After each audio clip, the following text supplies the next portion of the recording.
CNN Student News starts now. It's Friday, April 4th. It's good to have you watching. I'm Carl Azuz at the CNN Center. On Wednesday afternoon, sirens went off at Fort Hood, a large military installation in Texas. Officials say one soldier carrying a gun he wasn't allowed to have on base started shooting other members of the U.S. Army. He killed 3 people before a military police officer confronted him in a parking lot and he took his own life. 16 other soldiers were wounded in the attack. Police don't know yet why this happened. They say the suspect, Army Specialist Ivan Lopez, had a history of mental illness. They're not sure if this was an act of terrorism, but it immediately brought comparisons to a previous shooting at the same post. 5 years ago, a former Army psychiatrist killed 13 people and later said he was on a terrorist mission. Army Chief of Staff General Ray Odierno said lessons learned from that shooting kept this one from being worse than it was. 4 days into Financial Literacy Month, we're breaking down another term for you, one that'll hopefully help you college-bound students know what to expect in the years ahead. This one's default, and it's not something you want to do. If you get a student loan, you're required by law to pay it back. Miss a payment and the loan is delinquent. Keep that up, it could go into default.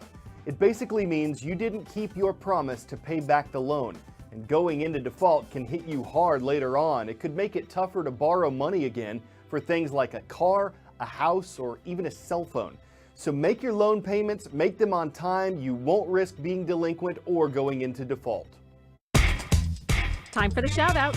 Which of these is a term for an ocean current? If you think you know it, shout it out. Is it a gurge, gyre, nar, or gower? You've got 3 seconds. Go.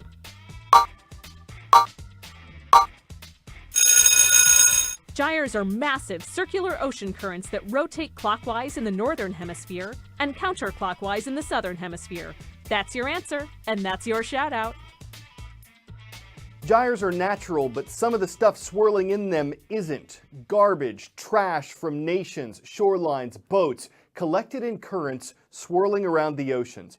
The Indian Ocean search for a missing Malaysia Airlines passenger plane has been called the most difficult search in human history. Gyres of garbage are making that search even harder.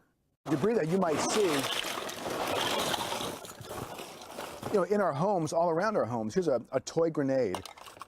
Here is a paintbrush handle. Here's a toy leg from a baby. Flip-flops. Not items from a landfill, but from the ocean.